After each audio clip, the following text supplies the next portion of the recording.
खड़गे हैं, उन्होंने कहा है कि गंगा में डुबकी लगाने से क्या गरीबी मिट जाएगी।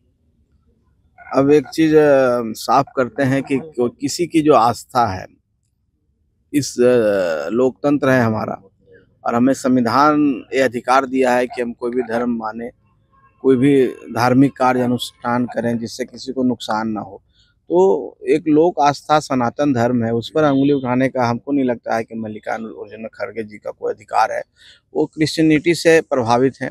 उनके जो समझिए कांग्रेस पार्टी जो सर्वे सर्वा है, वो क्रिश्चियनिटी में है, वो क्रिश्चियनिटी में विश्वास करते हैं, क्रिश्चियन उस चीज़ से उनका लिंक है। तो उस चीज़ को चाहते हैं कि यहाँ पर हिंदू धर्म नहीं बढ़े, यहाँ पर सनातन नहीं बढ़े, यहाँ पर लोग अपना धर्म को ना मान के क्रिश्चियनिटी को अपना, इसलिए इस तरह की बातें करते हैं।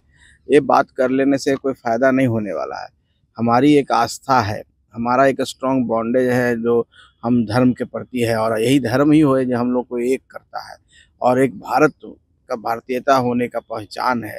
तो हम समझते हैं सब धर्मों को लोग यहाँ पर अपने हिसाब से काम करते हैं, पूजा करते हैं, जो भी कहीं मन्नत मांगते हैं, अपना अपना सबका तरीका। हम तो किसी के ऊपर उंगली नहीं उठाते हैं।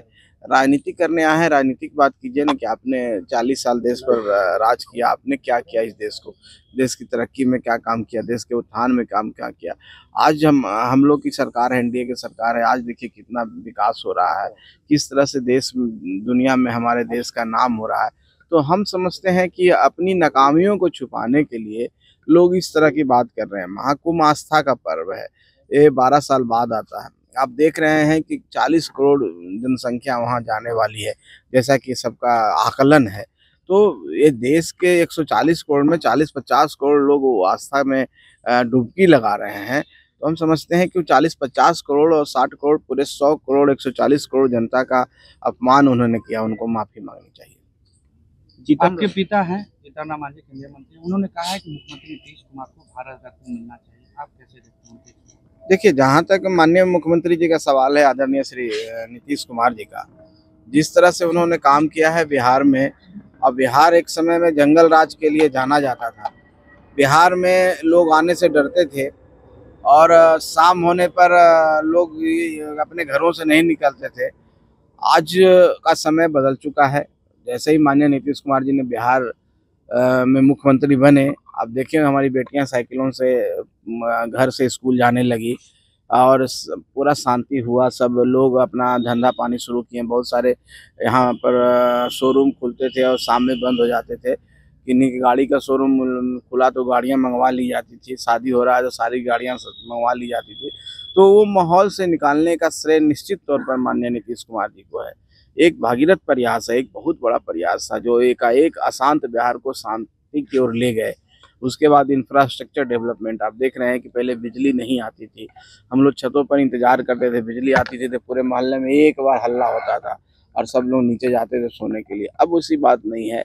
तो रोड आप देखें, बिजली के क्षेत्र में देखें, किसी भी इंफ्रास्ट्रक्चर के क्षेत्र में देखें, रोजगार की बात करें, नौकरी की बात करें, अब उद्योग धंधे भी बिहार में आने लगे हैं। तो सब मिला करके हम सुशासन का राज है, कानून का राज है, और शांति है और तरक्की है। तो इतना इस स्टेट को, जो बीमारू स्टेट में गिनती था, उसको हम आगे ले जाने का काम कर रहे हैं। आने वाला 5 साल में हम समझते हैं डेवलप स्टेट के श्रेणी में हम आ जाएंगे। तो जो ये प्रयास है निश्चित तौर पर बड़ा प्रयास है, और इसमें हम समझते हैं, हम भी मानते हैं व्यक्तिगत तौर पर कि उनको भारत रत्न मिलना चाहिए। विधानसभा का चुनाव सब नजदीक है, और ऐसे में हिंदुस्तानी अवाम मोर्चा कितनी सीटों पर अपनी तैयारी? देखिए, फिर वही बात है, हम तैयारी हिंदुस्तानी अवाम मोर्चा सेकुलर पार्टी के तौर पर करते हैं। तो पार्टी तौर पर ऐसी कोई पार्टी नहीं है जो सब जगह नहीं तैयारी कर रही है, अपनी क्षमता के अनुसार। अब जितनी मेरी क्षमता है, हमारी पार्टी की जितनी हमारी हमारी संगठन क्षमता है, क्षमता का मतलब संगठन क्षमता है, हम सारे सीटों पर तैयारी कर रहे हैं। 243 सीटों पर तैयारी कर रहे हैं। 243 सीटों पर हमारे कार्यकर्ता हैं और हमारे लोग हैं, और सब मेहनत कर रहे हैं। हम चाहते हैं कि ज़्यादा से ज़्यादा हम संगठन के रूप में मजबूत हों, संगठन का विस्तार हम सब सीटों पर करें। बाकी आपका जो इशारा जिस ओर है, वो अभी समय नहीं आया। जब समय आएगा, बातचीत होगी, बैठ के जब सारी बातें होंगी, तो निश्चित तौर पर आपको भी खबर करेंगे कि हम कितनी सीटों पर। आपके पिता लगातार 20 से 40 सीटों की डिमांड ज्यादा ध्यान कितनी सीटों पर आएगा सर? जितनी सीटिंग सीटें हैं फिलहाल उस पे, या फिर उससे ज्यादा?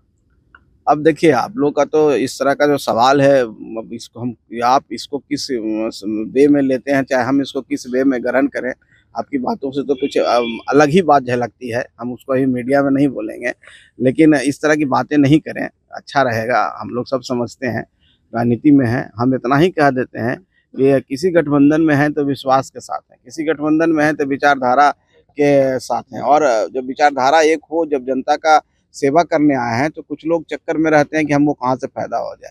तो उस तरह के चक्कर में हम नहीं रहते हैं, ना हमारी पार्टी रहती है। ये सीट का कोई मामला नहीं है, सम्मानजनक तरीके से सबका सम्मान अगर हो और सम्मान के साथ सबका समझौता होगा और निश्चित तौर पर होगा, तो उसमें हम लोग खुश हैं।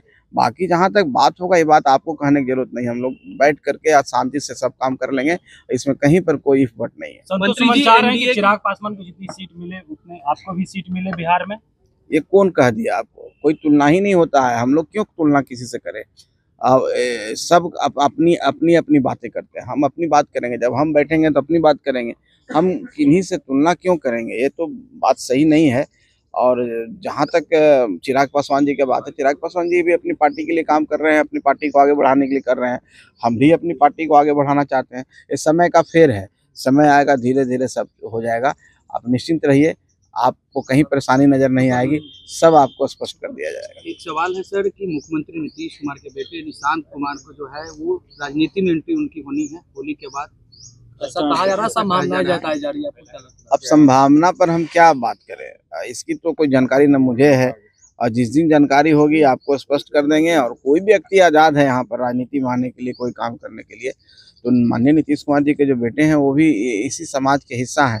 अगर उनको इच्छा करता है कि हम कोई समाज सेवा करना है तो कोई रोक नहीं सकता है, उनके पिताजी भी नहीं रोक सकते हैं, तो उनके अपनी इच्छा पर डिपेंड करता है। जहाँ तक मैंने वीडियो देखा है और कहीं क्लिप देखा है, तो अध्यात्म की ओर जुड़े हुए हैं, उन्होंने तो साफ मना किया है। पता नहीं आप लोग किस आधार पर कयास लगा रहे हैं, आपके कयास पर मैं कोई टिप्पणी नहीं करना चाहता हूँ, मुझे कोई जानकारी नहीं। मंत्री जी सवाल है कि एनडीए एक तरफ तैयारी कर रही है, झारखंड में भैया सम्मान योजना के तहत एक बार फिर से हेमंत सोरेन वापस आ गए थे।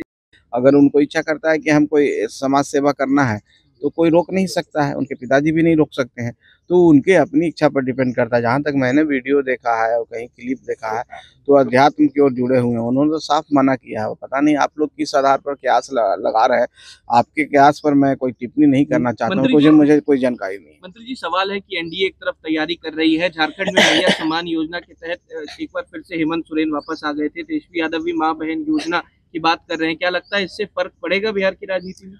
अब देखिए, जिसके पास कुछ देने को ना हो वो कहता है कि हम दानवीर हैं, वही बात हो गया।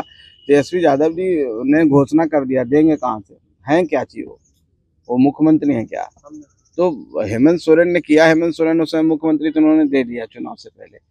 तो तेजस्वी यादव जी इस तरह के, हम भी अगर कुछ नहीं है और आज हम कह देते हैं कि हम सब सीटों पर चुनाव लड़ेंगे, और हम चुनाव लड़ेंगे तो एक एक लोगों को घर बैठा के पैसे देंगे, खाना खिलाएंगे, किन्हीं को कोई काम करने की जरूरत नहीं है।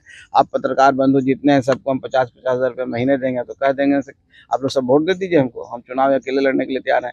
तो ये सब फालतू की बात है, ये हाइपोथेटिकल बात है जो कभी हो नहीं सकता है। हम सूर्य को पर चले जाएंगे, हम चंद्रमा को लांग देंगे, हम ये बन जाएंगे, ये बन जाएंगे, सब करने से कुछ होता नहीं है। जनता का विश्वास जिसके साथ है, जनता का प्यार जिसके साथ है, आशीर्वाद, और निश्चित तौर पर वो जनता के लिए काम करेगा। तो हम लोग के साथ जनता है, आने वाला समय में हमारी सरकार बन रही है, प्रचंड बहुमत से हम लोग बन रहे हैं, जो देना होगा हमारी सरकार देगी, माननीय नीतीश कुमार जी देंगे। तो वो कहाँ है? वो तो कहीं है नहीं, 3 में न है, 13 में है। ठीक।